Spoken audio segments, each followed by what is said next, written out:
Welcome to Listening to Paint Dry, the live stream all about the art and hobby of miniature painting. I'm Dev. And I'm Dan. Thank you very much for joining us as we continue our quest to become better, braver, happier painters. Welcome, everybody. We're glad you are able to join us tonight when we have finally got Dan back from his holiday activities. We're going to find out all about those, and we're going to do a little bit of speculation about the year to come. But yeah, should we dive into it with what you've been up to, Dan? Oh, let's see. I can't remember the last time we did a show. I guess it was just before Xmas. So, um, celebrated with family like most other people do, and then started a whirlwind tour of the East Coast United States. Nice. So visited family. Well, actually, we start with um, uh, DC. Every year when all the kids are home, we always go to a couple museums in the nation's capital. So this year we did a trip to the National Museum of Art because there's always some kind of special exhibit or something going on, and we'll go across the street and go to the modern art one. And the Horsheim also this year because my wife wanted to see some interesting things that they were doing. And that was actually that one was really cool. We could do a whole nother show on that one, but it was neat. The premise was the main artist, and I can't remember the name of their names, so I will have to post those in the post chat or something like that. They started out as dancers and rappers in South Florida, or actually, I take that back. They moved to they're not South Florida. It's the same kind of music I listened to when in South Florida. So I think they were from Brazil. And then that turned into art. Well, it turned into street art and tagging things, and then graffiti, and then they started to turn it into regular artist, not regular artist, but artist, 2D traditional artist, and it was really neat to watch that transition. But everything started with music because I've always talked about that before. That I enjoy music, and how they evolved into performance art and 2D art, 3D art. It was a really neat exhibition. So that was at the Horsheim here in DC, the Round Museum. So we did that. And then we took a trip down south to my ancestral lands of Tampa, Florida. We did a stop at the beaches in St. Simon's and Jekyll Island down on the east coast of Georgia. Spent a couple days there. Um, and then headed off to the Tampa Bay area. So about a week, we left on the 1st, and we just got back yesterday due to the big storm that everybody here in Virginia had. Um, and did lots of stuff. So first is I want to talk about the house that we got. So there were four families, and we a duplex. You know what a duplex is? Yeah, it's either two houses side by side sharing a wall, or it's one, like two flats, one above the other, two apartments. Yeah, it's One. side by side, share a wall and the property and everything.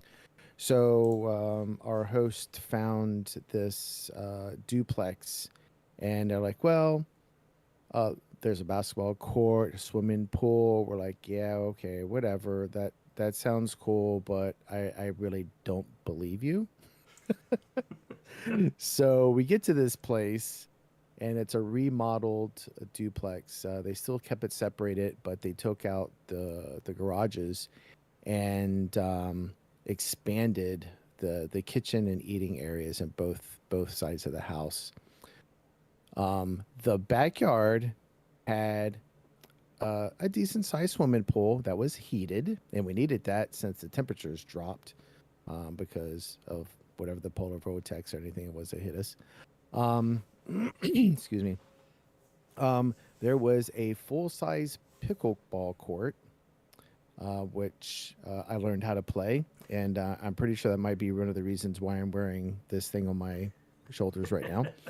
Um, a half court basketball court, a putt putt court, or a putt-putt course, a putting green, an outdoor grill, gazebo. I was just like, I thought you guys were like joking, man. This place was freaking awesome. I really liked it. Nice. Um, the interior could have been done a little better on some things. I had a fantastic shower. It was all redone, so we're getting ready to redo our kitchen and bathrooms. So it was nice to see what we liked and what we didn't like, because this renovation was fairly recent. But yeah, nothing like swimming in 30-degree, 40-degree weather in an 80-degree heated pool at midnight. Pretty effing fun. Um, I'm pretty sure that my throat is scratchy because of that. um, so yeah, they kind of beat out the beach just a little bit. We do go out to the beach every year. There's a lot of personal reasons why we would like going to this beach. A lot of personal connections. So we go to the beach in St. Simon, and then we hang out there for a couple days, and then hang out at the house, this new house, down in right outside of Tampa. It's called Dunedin. For you folks down in Florida, that might be listening. It's a great little town. I didn't know much about it when I was a kid, but now I am stoked about this town, man. I was very surprised how cool this was. So, what did I do down there? Well, the first thing I tried to do was to find out how many gaming stores they had. And, well, my wife likes to call Florida, what, Heaven's Waiting Room. So, needless to say, Hobby Town and Hobby Lobby were the number one hobby places in the area. So I was really, I'm not going to say disappointed, because I really wasn't going for that anyway. But when I did the search, I found that there are more coin and stamp shops than there are gaming and hobby shops, Wow. That's blast from the which past. is more comical than anything. I just thought it was kind of funny to make fun of Yeah. that thing. But one thing they have more than anything down there is record stores. And boy, did I have fun doing that. Nice. Um, Nice. they brought back the heydays of me in the 70s and 80s going to record stores.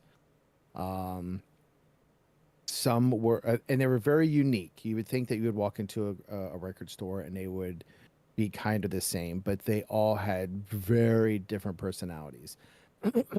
And if you guys ever go to Florida, or if you like records and stuff like that, I will call out three of them. One is the Clearwater Record Shop. That was a fun place to go. Had a lot of like crappy like sleeves, and had crappy like record. Shoot, I forgot off the top of my head. Cases, packaging, whatever, I can't remember what they call it, the album art. The albums themselves. Yeah. But every one of the records I looked at were pristine.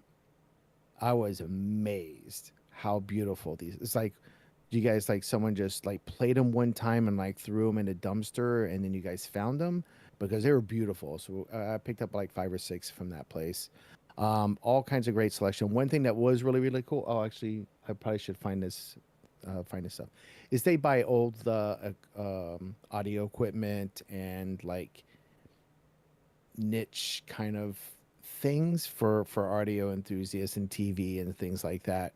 So I got a great Kiss record from 1977 that I've never seen before, and it was fairly cheap, so I picked that up with some records. But they had old like old radios and great speakers, but I was told I was not out. We didn't have room for the speakers, because I had some giant speakers that I really really wanted. The next one is Banana Records, which looked like a standard record place that I've been to in the past, and it was cool. Um, it had a nice selection, but it had a lot of newer stuff. It didn't have as much rock, and it's hard to find things that I wanted. But my son enjoys jazz, so we went into the very back area, and then he called me over and he's like, "Hey, I want you to look at this." This place also had like tons of freaking old audio equipment and stuff. It was really fun. He's like, "Look at this. There are two other warehouses with like 3 to 4 million records and I was like, sorry, we don't have time to go take a look at that. So we got a couple there, and that one was called Banana Records. Really fun place. I really like it when record shops have places where you can test out your vinyl first. Hmm. So they had a nice little listening station. That was really fun. And the one that I really dug was called Planet Retro Records. It was pretty much hard rock, metal, and like obscure oddities. I love that place. It was a little hole in the wall. It had beautiful graffiti outside. Obviously, he let you can see everybody. They paint over the other ones, so you can see the multiple years and everything on Yeah. the graffiti outside. That's another thing. That place was a blast.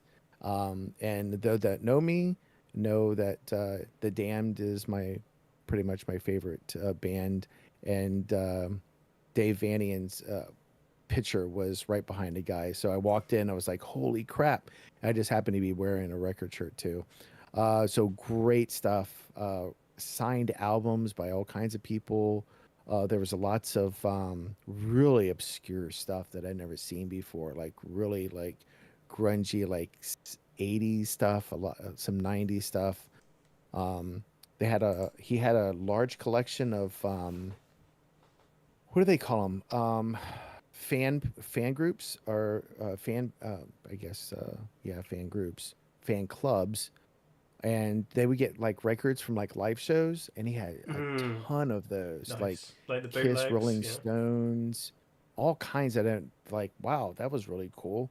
I just didn't need any of them, Yeah. but those were really really neat, and I love like some of the like you could see like ink and pen drawn like album covers, which I love. Just so gritty, man. I loved it. Um, that was so much fun. So I talked to the owner a little bit, and he's like, "Hey, whenever I wanted to take over their shop, he told me to come on down." And I was like, "Yeah, my wife's not gonna let me do that." So, so but yeah, Planet Retro Records, great place. I man, it was so much fun for those couple days being able to do all that, Awesome. walking around looking at records, because they're really, I mean, look, we have a couple record stores, but they're not real record stores in this area. Those were like true blue freaking record stores, and I loved it. It was so much fun walking through those, and that was enough right there for me. I could just been done with that. But since I have the wife with me, I have to go to more museums, and I enjoy it too, and so does the family. So we took some time out of our. We had some arrangements and things that we needed to do on Friday and Saturday. So we got there a little early on Thursday so that we could take a look at things. So one of the things we like to do is go to different kinds of museums, and we went to the Dali Museum down in St. Petersburg. Hmm. It was a That was a lot of fun. We went a few years back when they unveiled one of his gigantic paintings. I can't remember the name off the top of my head, but it was freaking enormous, and that was kind of cool. So we went to go back and see what the other stuff was. So there were two important things. You know, you can see Dolly stuff everywhere you want to, and sometimes you find some obscure things. But there were two really fun things that happened while we were there.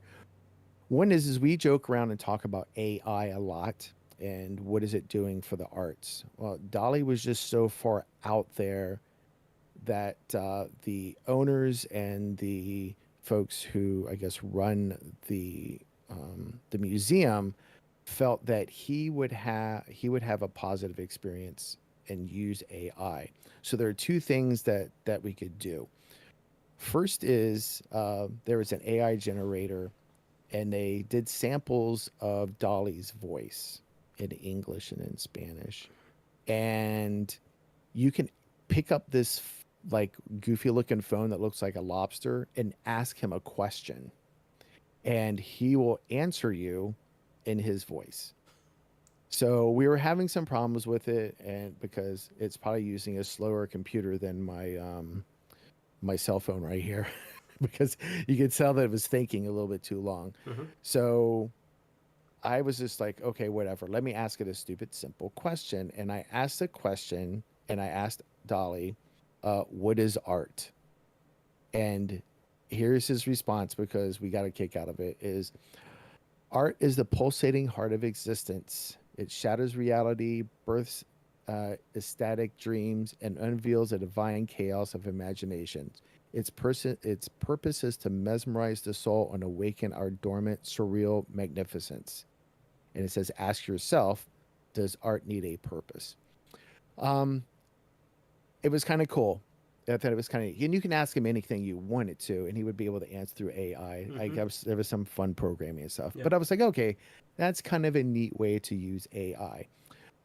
So when you go to the other side of the museum, there is this thing called your tapestry, and it's you take a selfie with this QR code, and you say something. I think you say something to it. I can't remember off the top of my head.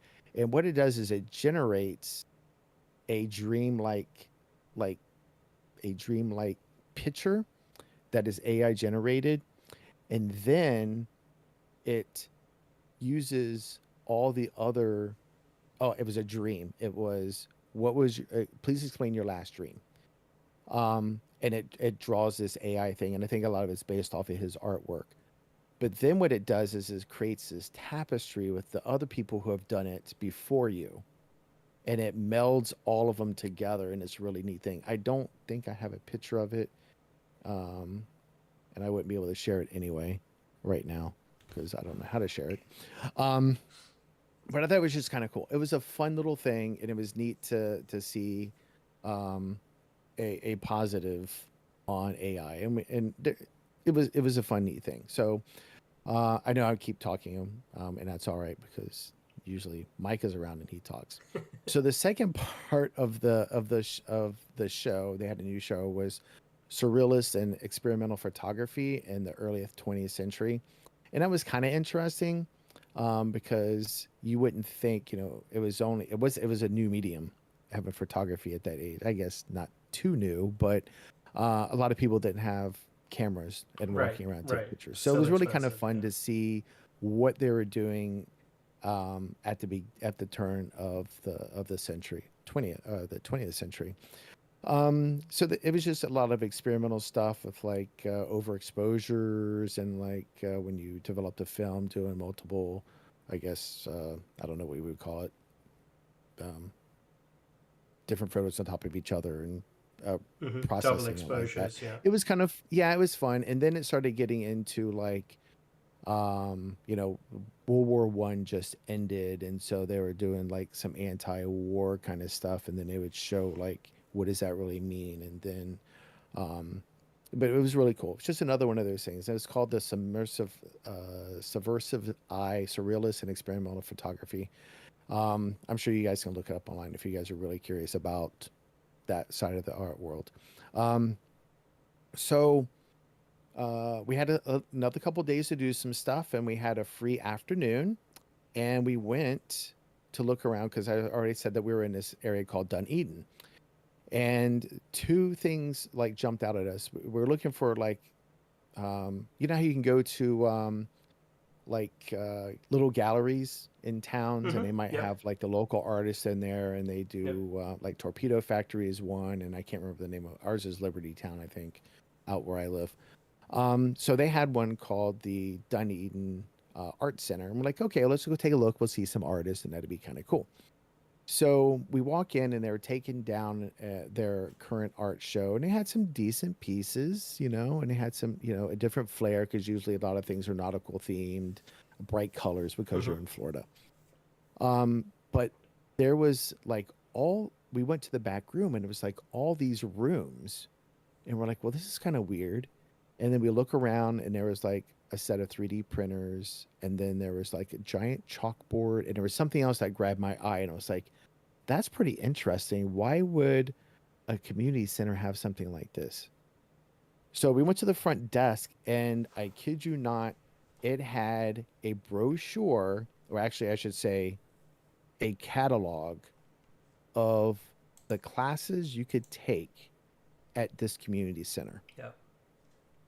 No joke, it is bigger than any college book I have ever seen. I was like, why are we not living here?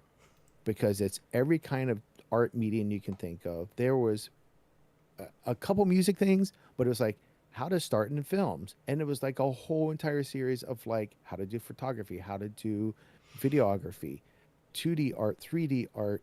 Uh, I was floored. I'm like, you got to be shitting me. I've never seen so many freaking art courses in my entire life. And this shit is going on all the time. I'm like, this is why don't more communities have this? Yeah. And like maybe they are out there. I don't know. But it is Florida, so you get retirees are looking for some hobbies to do Yeah. and stuff. Um, but the other half of it was a child's museum, and it was a hands-on child's museum. So like, okay, you have youngsters there, and then you have some old folks. Pretty darn cool. I love it there, man. I just gotta move. Wife hates it though. So, so then we had the not to segue too much into other things, but spent a lot of time in a little town called Tarpon Springs. That is a place where my family uh, kind of sort of came from. We so it's just a big, it's like a mini tiny historic Greek town. It's on sponge docks and more Greek food than you ever want to eat in your effing life. But that is pretty much all that we ate um, when we weren't running around doing silly things. So yeah, we were in this place, this house with there were 19 of us all together, but most of them, not most, but some were kids, but most of adults. And it was a pretty decent time. Had a lot of fun. Um, and then I needed to get away one day, and this is where I get to talk the most. You have any questions before I launch into this one? Well, I'll just throw out there. Sean was on for a little while and was asking Oh, and I about. scared him away. He was asking about the Gundam minigame, which has been announced, and I did, and actually, we can talk about that for a half a second. yeah, I mean, we One could of just the take a break and talk about like games upcoming this year because I had sure, some thoughts about yeah, this. let's do that because the next one is kind of like a parlay to what was going on while I was in Tampa. Yeah, so games coming out this year. Let's kick it off with Gundam. Seeing as Sean brought it up, we've got Gundam Assemble is what it's called. It should be launching in July. There are going to be 4 starter boxes. So a starter box contains, as far as I can tell, what you need for a single faction. I think it's 2 or 3 models. And they are small. I mean, the figures stand about the same height as a Conquest Mini, I think. I think they're a little taller than a Warhammer figure from what I've seen. They're not fully articulated like normal Gundam. They're just monopose. They look like they'll be... I mean, Sean was saying it looks like they'd be a pain to paint. I think they'll be a little bit challenging, but they look like they're much nicer cast than Battletech. And about the same size.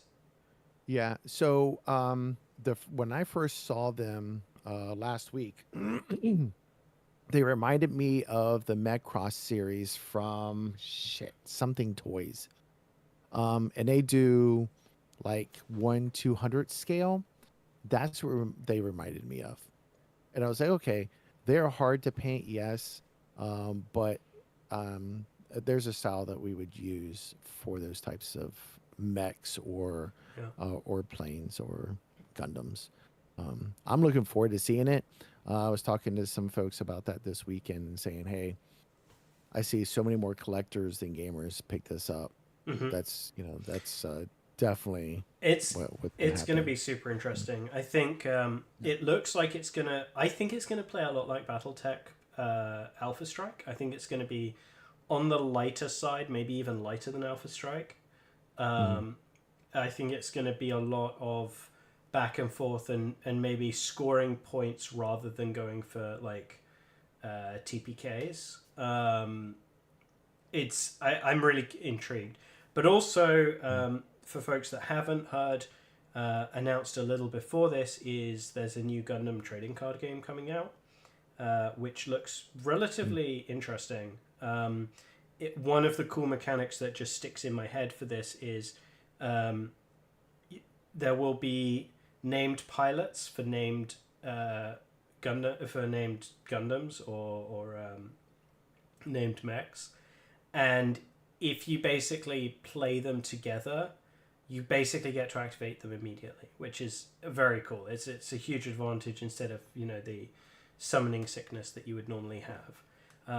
The reason I bring this up in a miniatures podcast is because supposedly there is going to be some kind of play mode where you can play both things together. So you can add the miniatures to the card game or add the card game to the miniatures game, however you want to phrase it, and use both elements in a single game. And I am very, very curious how that's going to play out. But yeah, Sean, you're right. Like, there are a lot of colors on a Gundam model, and some of those are, a lot of them are like little accent colors, like on the heraldry around the head or like the chin or something like that, and those are going to be quite small to paint. But I mean, I feel like the Gundam aesthetic doesn't require a lot of shading and highlighting and stuff, so it's really just base coating and then maybe edge highlighting. I think they'll look pretty good with a fairly easy paint job. The examples look pretty decent. Yeah, they rock art. Yeah, they do look quite cool, and they've got a kind of slightly weathered look, which I was actually really impressed with. I was trying to think how I would do that, and I don't think there's an easy way of doing it. I think it's just pretty time consuming, but it does look great. There's some things I'm curious about. Always time consuming. Yeah. Well, yeah. They've got maps in space, and I'm kind of wondering whether they'll have a third dimension element to things. If you can be above or below other mechs, that'll be really interesting to find out. They're on hex spaces, so that opens the question as to whether there's going to be facing. I suspect there will be. I think a lot of the shows have this consideration of like surprise attacks and sneak attacks and things like that. So I think that will be a factor as well. But yeah, I'm pretty excited for it. And I think there's a few other games that may or may not be coming out this year that could be... I think it could be a really, really interesting year for gaming. Obviously, we've just had, from the Games Workshop side of the house, we've just had Warhammer Underworlds relaunched, revamped. Lord of the Rings has just been revamped. This should be the year, according to the standard 3-year cycle, of a new edition of Horus Heresy. I'll be curious as to whether that happens or not. I'm not totally convinced it will. Warcry is also up for a re-up, and I'm comfortable that will happen. I think that's likely to happen. And then we've got the age-old questions of, when are they going to bring Space Hulk back? When are they going to bring Mordheim back? When are they going to bring Battlefleet Gothic back? So I'll throw those into the mix as well. I don't imagine Space Hulk, maybe. I don't think the other two will happen, unfortunately. Oh, come on, man. Gothic needs... We need Gothic to come back. No, you just need to... It's like... It seems like one of the last ones to come out. You just need... you just need to switch over to playing Dystopian Wars. It's a way better game than Battlefleet Gothic ever was. Much, much better game. That was the only one I was good at playing. Was that because your opponent fell asleep out of boredom because it's such a terrible It did. No, that was Steel Rift, and we'll probably have to talk about that one offline because that's a funny ass story. Okay. War Machine has kind of just been revamped, re-released. That's getting some hype at the moment. Obviously, Trench Crusade is already out and is stealing all the hype. Everybody's talking Trench Crusade right now. Oh shit! So I think I'm almost tired of it at this point. I thought it was on to something special, and I'm like, oh, Adepticon's got it, and I'm hearing that other conventions are gonna have it, and I look forward to seeing, because it's like, I'm not saying spiraling in a bad way, but man, it's blowing up. I think by the end of this year, Games Workshop is going to have to recognize it, at least internally, and are going to have to refactor how they're doing business in light of it. Because I think it's not just that it's gaining a lot of momentum. The momentum it's gaining is very much in the Warhammer community. It's in the Warhammer wheelhouse. War Machine and Marvel Crisis Protocol and all of these games and X-Wing were never really like as directly attacking the Warhammer market. They hit the board gaming market or the competitive.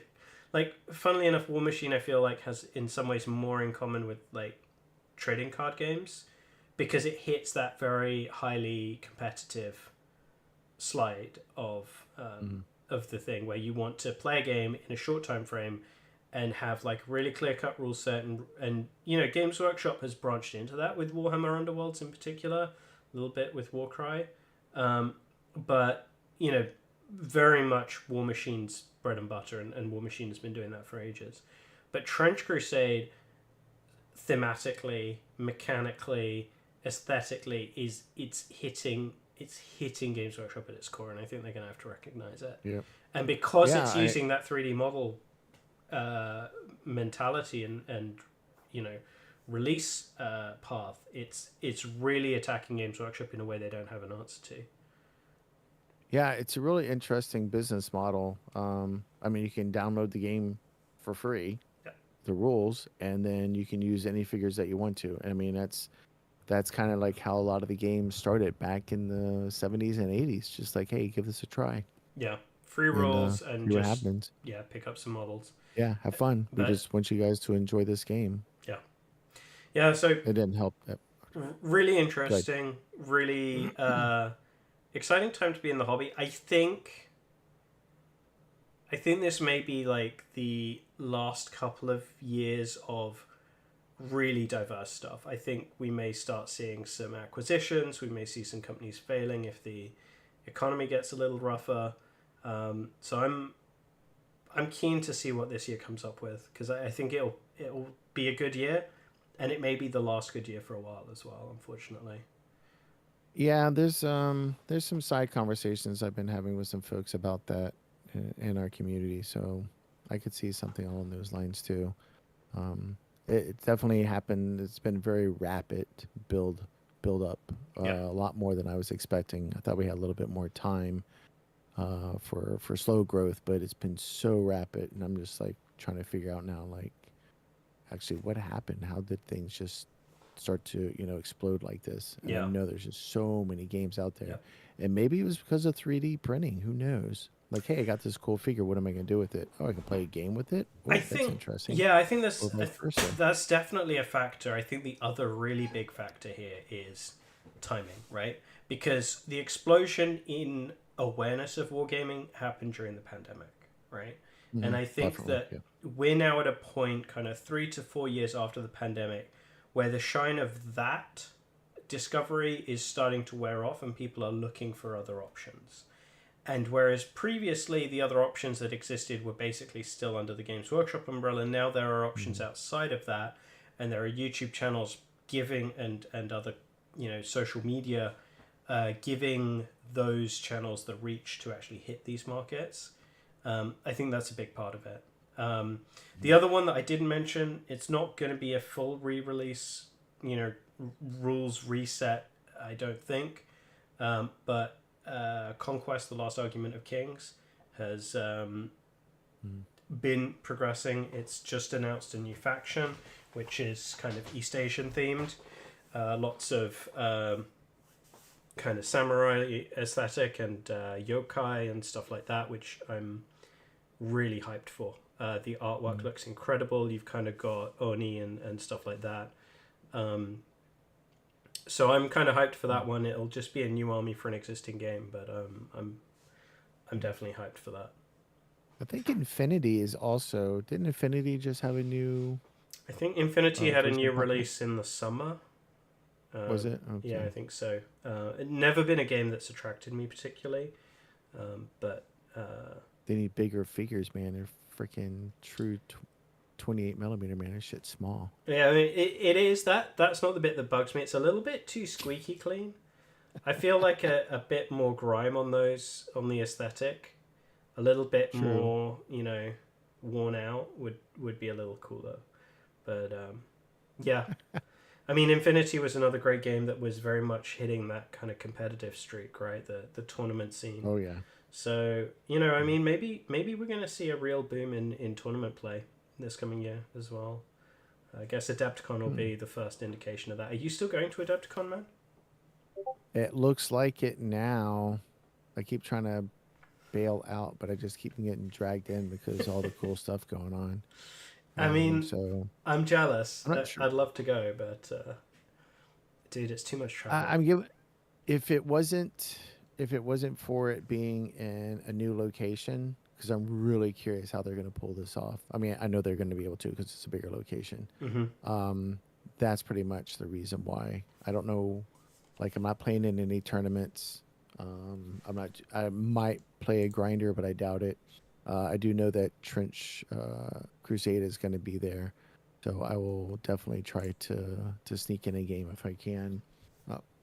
Take a couple of painting classes and pretty much hang out with all our painting buddies. This is essentially why I'm going. That'd be a true vacation, because I'm not going to be able to enjoy Nova very much because some of us have to work. You got to get yourself fired, man. It's the only way out at this point. Oh, that's easy to do. I could very easily get myself fired, but I have to go to jail too. Do so it. No, because then I'd be like banned from going. Then like, well, Dan, you can't come here now, and I'd be like, well, crap. It's fine. Just shave the beard and put on a wig. No one will know. Maybe, maybe not. Don't know. All right, let's hear part 2 of Dan's extraordinary winter adventures. Go. So before we go to that, I know we were talking about the scale of those figures being really small. So I did check it out real quick, and it is. It's not just Macross, but it's Robotech Macross, and it's Kids Logic, and there's tons of these little figures, and they're all based specifically off of Robotech. Yep. And they are 285 scale. That so sounds it's same size as BattleTech. Interesting. Oh, BattleTech is that smaller scale? I hadn't realized that. Yeah, it's 285. Oh, okay. Tiny. So they have, and their sculpts are all resin, and they are fantastic sculpts. But they're, again, kind of small, and they're fairly expensive. I think you can play with a game, but I don't know if people really play with them a game. Or you can go with the 1/12 scale, which is a little larger. 1/12? What's this one? And here's a 1/6 scale. Does that even just fit in a house? It's one. Well, you're not getting the SDF 1, but you have the Veritech Fighter. You just have the cockpit area, and I think it's got like LED screens in it and stuff like that that like move and shit like that. So, crazy.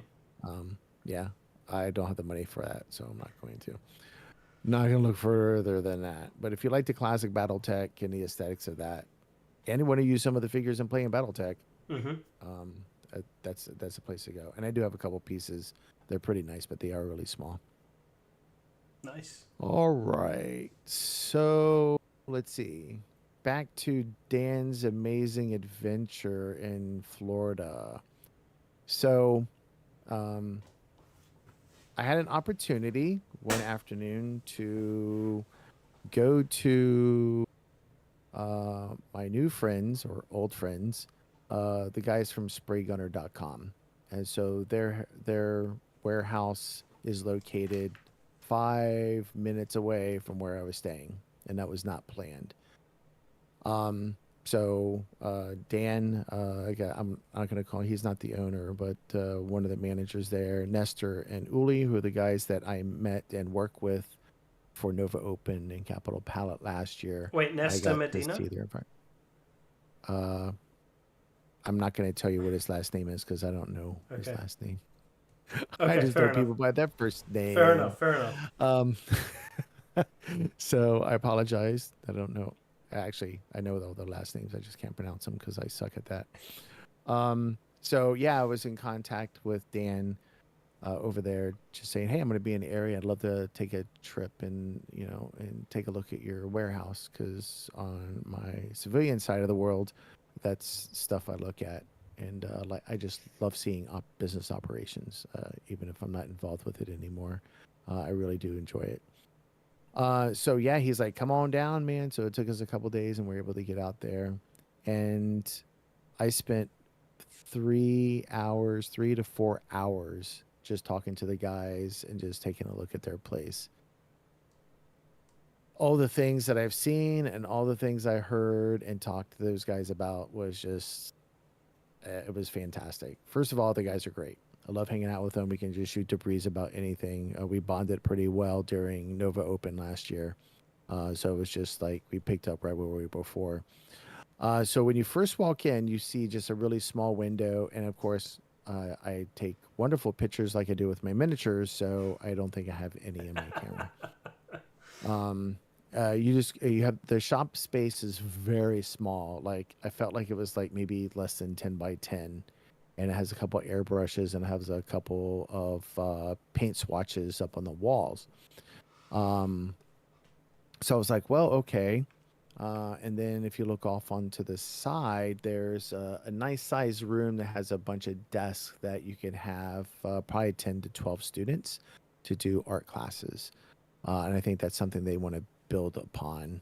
I think they have a couple scheduled, but just noticed like, oh, well, this is a nice little location where you can, That's awesome. have some paintings. Like, well, it's a really small place. I don't know where you guys store all your stuff. And he's like, well, come through this door.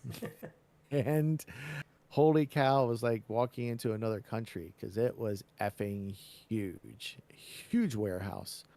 When you first walk in, obviously there's everything you can imagine. They have all their paints on the sides.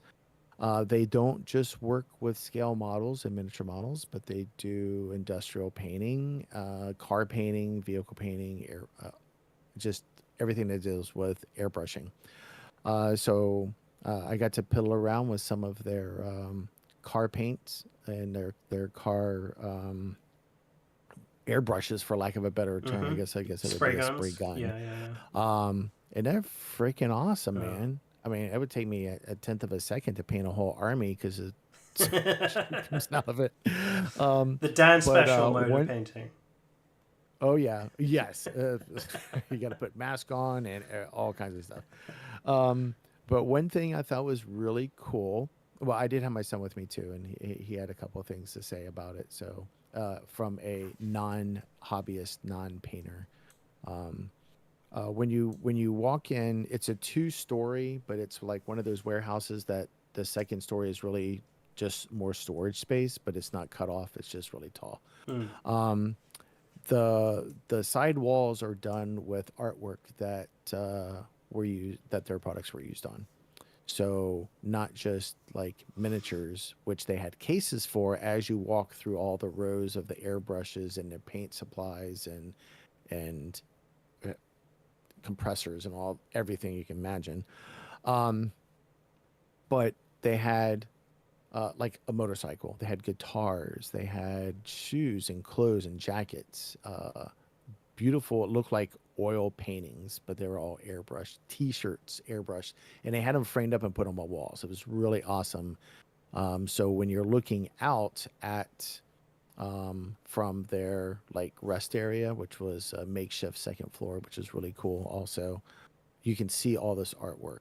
But then the cases downstairs had scale models, and it had a couple of figures and miniatures in there too. Things that people just gifted them Mm-hmm. over the years, and it was really cool for them to be able to say, "Hey, you know what? Our products made this." Yeah.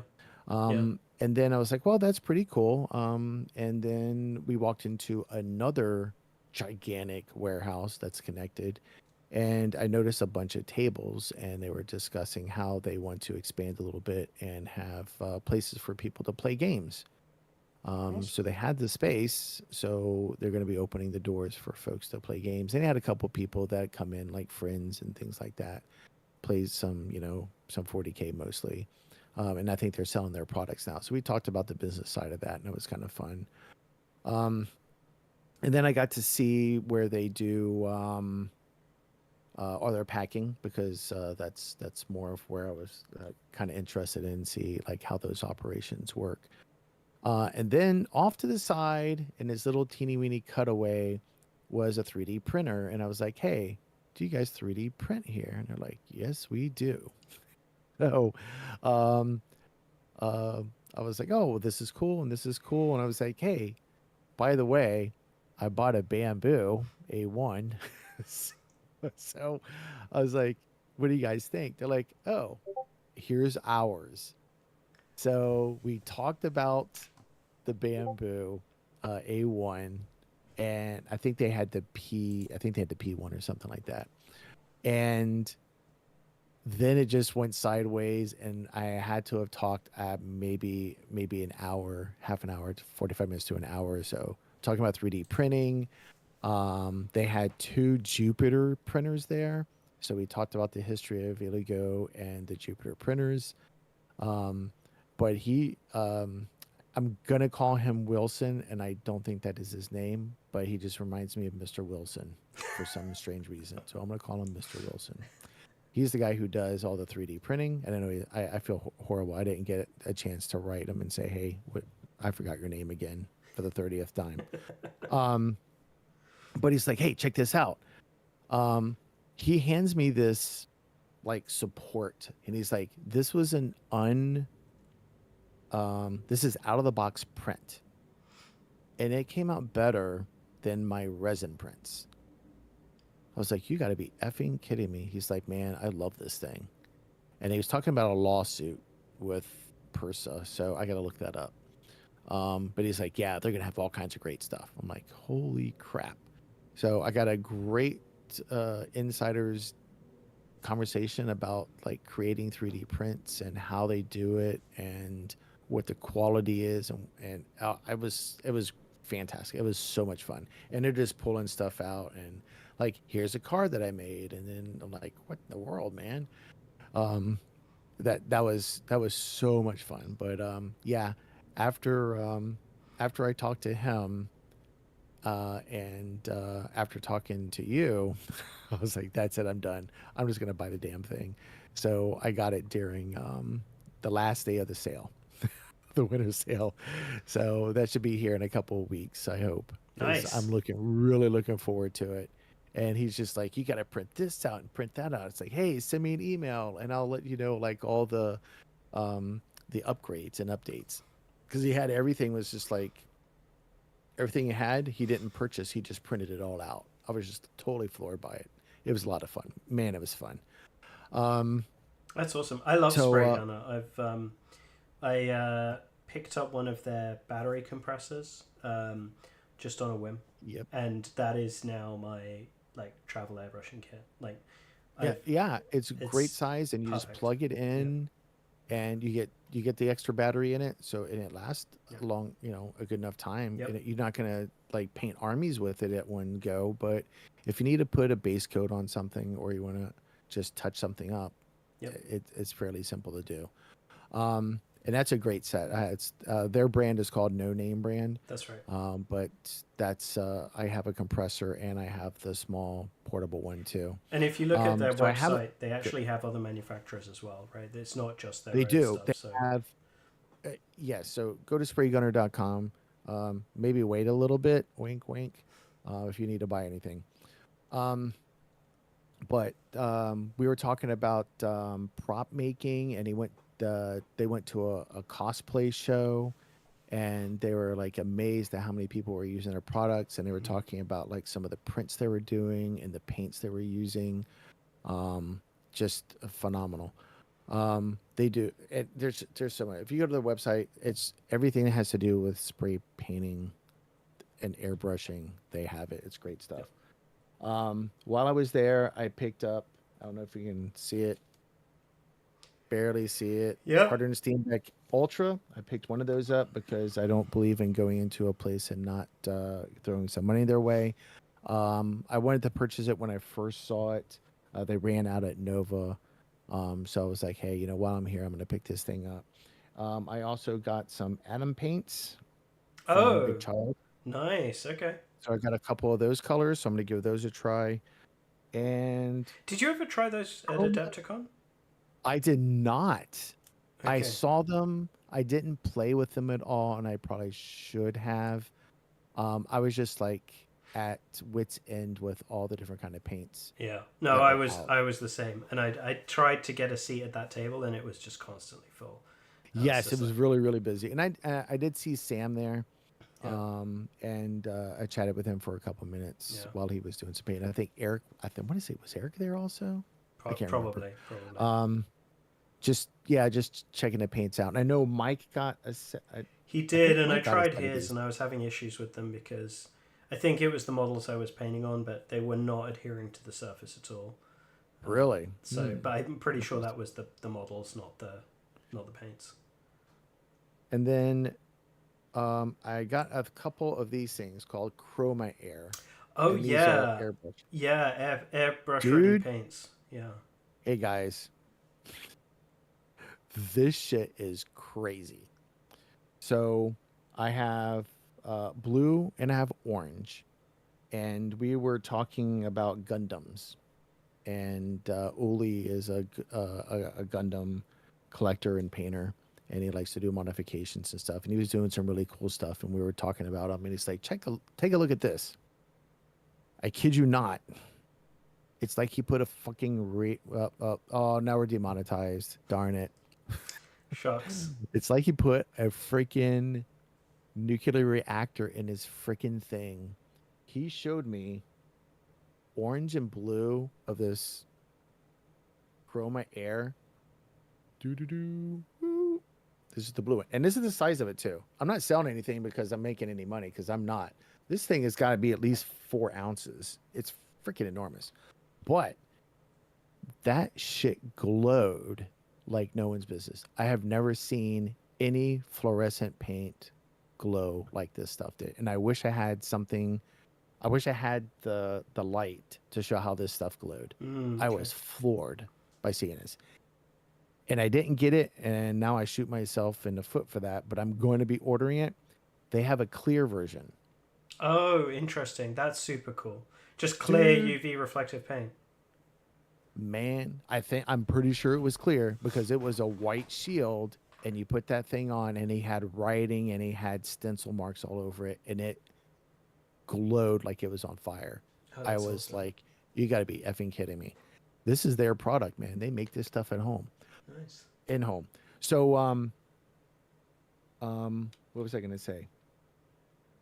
It's not just for well, it's not specifically made for models, but you can use it for models. So people have been using it for all the other, cars and Mm-hmm. guitars and jackets and shoe paintings. So like I said, I brought my son along, and he saw a display of a bunch of Converse, and I think they had some Martins in there too, Doc Martens, that were painted, and he thought that was like super awesome. So he got super stoked about that because they have, like I said, people are just donating stuff to him and say, hey, here's some really cool shit that we can do with your stuff.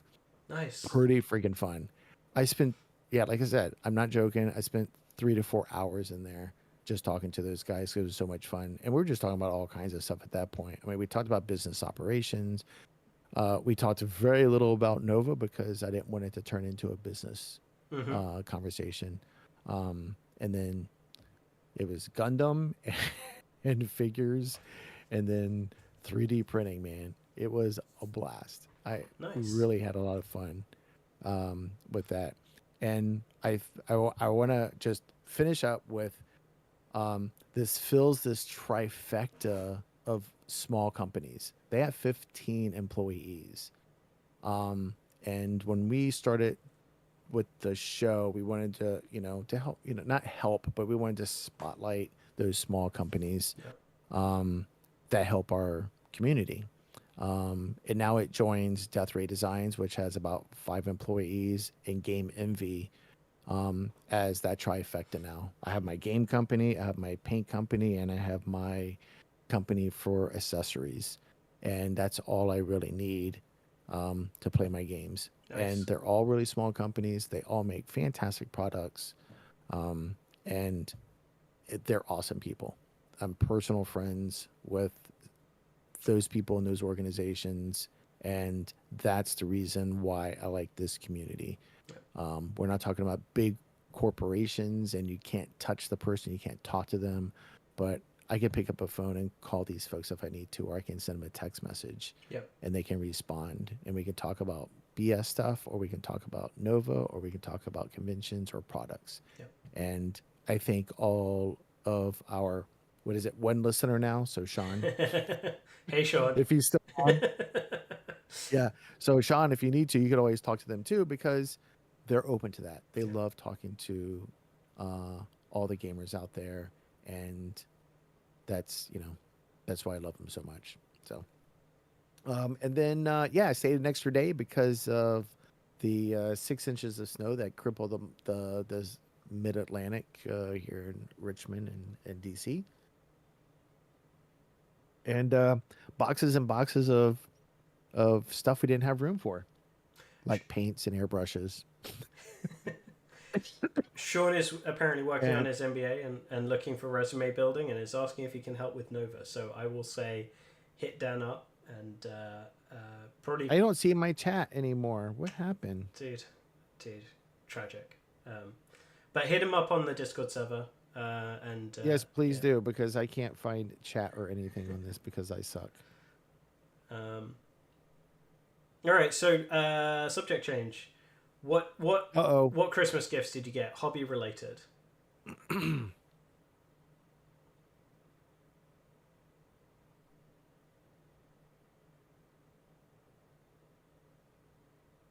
I got a light so you don't have to see just white all the time. So I'm going to change colors.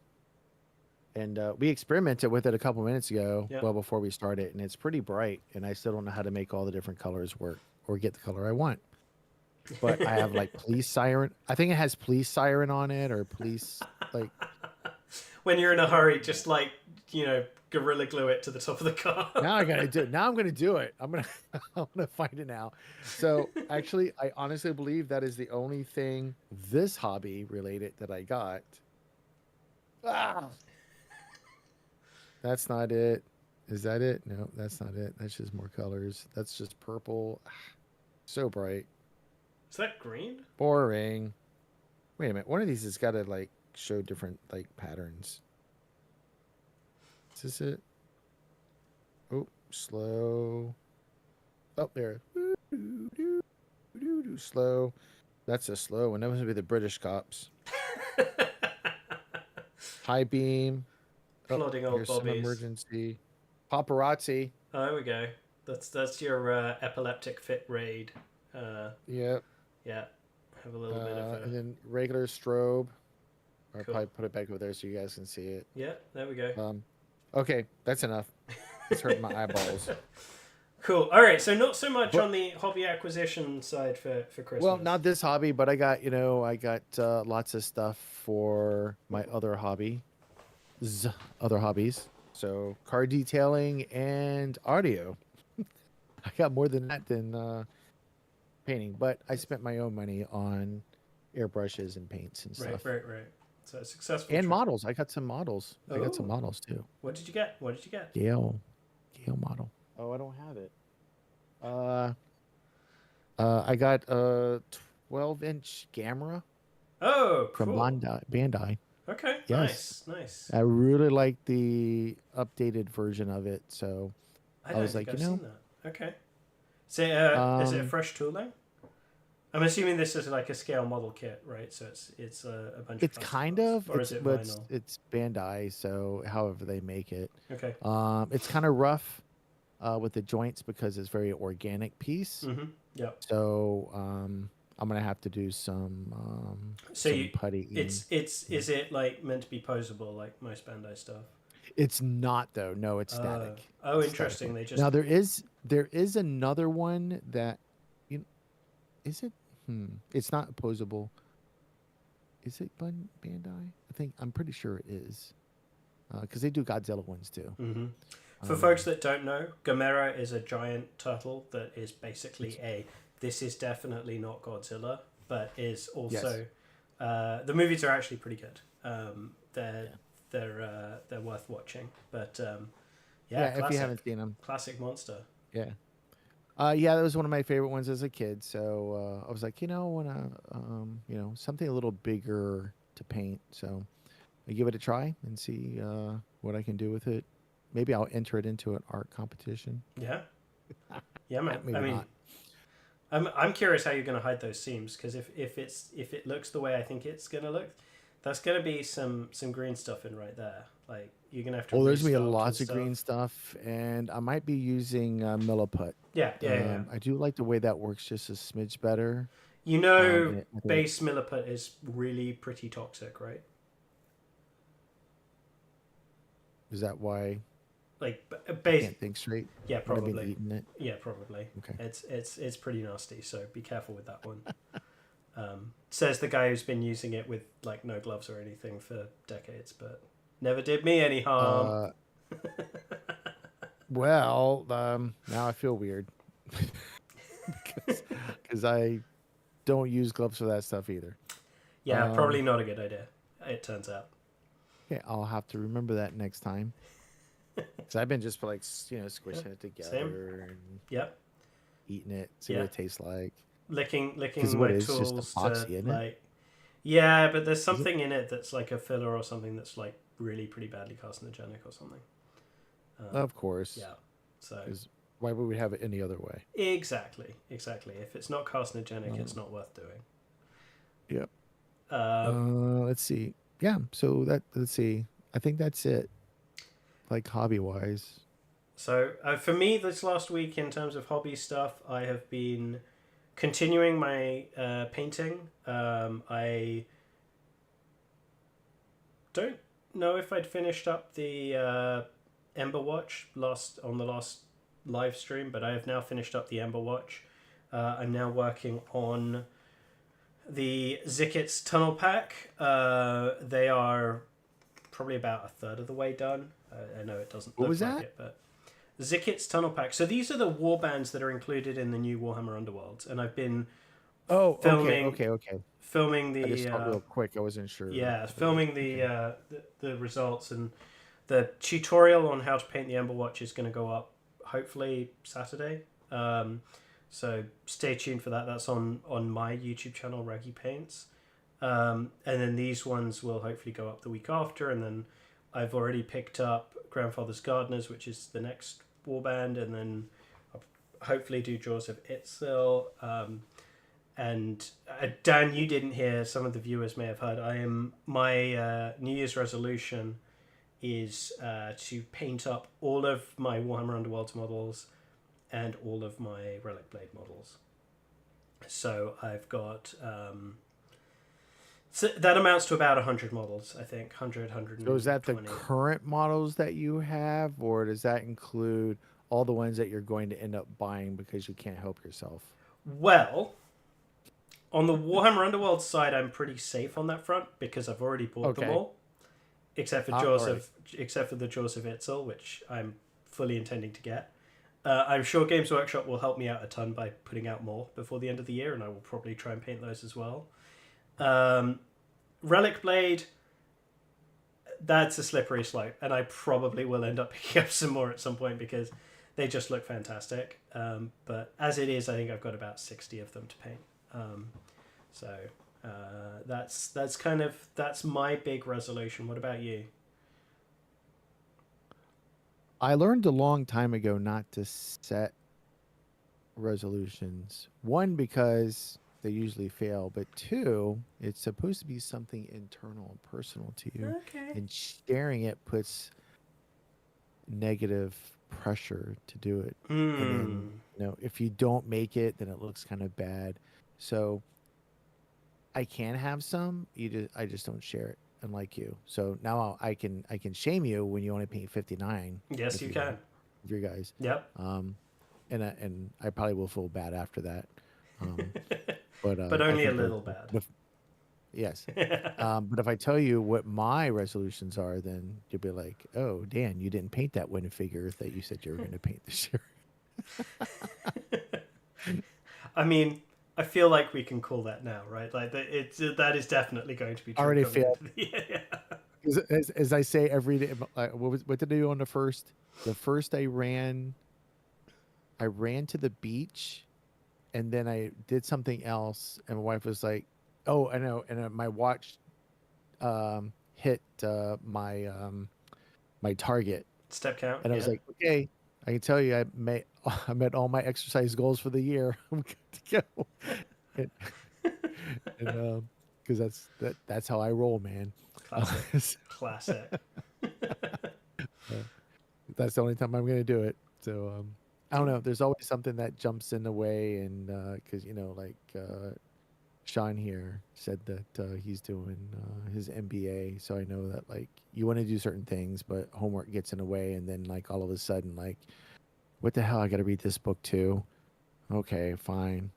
I know he gets in the way and stuff, but if Yep. you want to build your resume up, contact me. I Yeah. can talk to you about that also because I'm an executive coach and I help people find jobs and I help small businesses grow. Um, any other news? You've been painting anything? You've been working on anything? I actually, well, with the whatchamacallit, Gamera, I actually spent some time one day and put them all together pretty much, Okay. sub assemblies, and then that's when I realized that being just a millisecond off on the freaking prints throws organic Mm-hmm. matches. It just doesn't work. So Yeah. like, okay, well, I gotta start sanding the crap out of this and start putting some milliput in here because it's gonna be a while. Yeah. But so I worked on that and I straightened up my desk again. I looked at the airbrush. I mean, I took it out of the box and looked Nice. at it. Lovely. Lovely. You So cleaned that's it? a step forward. Um, I've watched a lot of YouTube videos on things I should be printing with the Baboo when I can it when it Okay. comes in, Okay. and I look forward to doing that I and am making I things am out of it. jealous of your acquisition of a bamboo. I thought you said you were getting one. I was thinking about it, and then I thought, you know what? I should probably not be spending the money right now. And Oh so, no, I certainly shouldn't be spending the money on it. Um, I think it's it's I'm more suited to that kind of printing than resin agreed. printing. Same. Um, I feel I think much there's happier with that. Yeah. I think there's so many like cool things. Like I'm an organizer, so there's things that I can print out to Mm. help organize. Or uh, the more I see, and I'm like, oh, I really didn't know this capability existed, and now I can like do things with it. I was Yeah. like, okay, so let me give this one a try, and this will be it if it doesn't work anymore. And if the printers don't work for me anymore, that's it. I'm just gonna throw them all away. Yeah. No, for Um, me, what it came down to is I went through my because my main thing is like if I get a bamboo, I'm probably mostly going to print terrain on it. mhm. And there were two big things that came up there, and one is that I basically never actually play war games, so what am I going to use the terrain for? Um, and the second thing is Okay, I no, that's a smart one. I already have a ton of terrain, and the vast majority of it is unpainted, and quite a lot of it is literally brand new inbox. I bought two and a bit sets of the fortified mana that Games Workshop put out last year for the old world, because that was Hmm. beautiful terrain that I loved as a kid, and it was at a reasonable price. I've still not done anything with those. I have the gang stronghold from Necromunda, still not done anything with that. I have that box there, which is, it looks like one complete set of secret weapons, modern day street tiles that Secret Weapon had. It's actually two complete sets. I just managed to compress them down into a single box. So that's 32 tiles of like foot square tiles that are not yet painted and need painting. So I should really paint that stuff up. Oh, also I have an entire like Sengoku Jidai village MDF building set. Hmm. Still not even punched out of the MDF. So I'm like I gotta get this stuff done before I start just printing off more shit. So that's I think my bamboo criteria is I have to have dealt with those before I can get one. Mine was spur of the moment. I was all excited, so I purchased it. So I'm hoping I'm not making a bad decision. I held myself off of that by the narrowest of margins. It was a I close did. call. If I didn't, I was good the whole time. And like this sale was like a whole month, and I went back and forth. I listened to you. I watched some videos. I'm like, yeah, but do I really? And it wasn't until I went to Spray Gunner, and they showed me what it could do. And I was like, you got to be messing with me, man. Yeah. They're like, nah, not printing out a whole freaking vehicle and it looks like pristine. I'm like, shh, all right, I'm sold. Did you get But it the wasn't just that. Good. multiple I did color not rails? get I did not get the multicolor, but I want to make sure I can get this to work first and then the multicolor. Okay. And I was like, look, it's an extra $50 when it's not on sale, but once you buy one, then they'll start sending sales things and Hmm. stuff. So I could probably get for the same price. But I do want the multicolor because there's some I mean, I saw examples of what you can do with it. Yeah. It's freaking awesome. It blows my mind. So I'm like, It's well, hard to okay. do without being super wasteful of the plastic. Is the thing that I've noticed. Yeah, that's the one thing I have been reading on. So, I mean, if you're not doing like multiple color changes on things, it's not Well, too bad. If so it's to do with the layers, right? Because it will do each color at mm, each layer, right? So, for instance, like yeah, I know a lot of people will do like tokens or like objective markers or stuff like that, which are basically flat coins. And so yeah, they'll do the secondary color only on one or maybe two or three layers at the beginning, and mm, then everything is just monocolor after that, and then maybe one or two or three colors at the end. And that's fine, right? Because you're not switching. But if you've got like 200 layers and you're doing two or three colors on each of those layers, it has to switch back and forth between those colors every yeah, single layer. So it's yeah. spitting out a load of crap in between from all of those color switches, which In is the program, it looks, I didn't dive into the multicolored like the program itself, but it looks like you can adjust those layers if you need to, and you can select what you want. yeah, Um, and that's step two once I figure out right. and get it dialed in for good prints, and then I can start to think about that.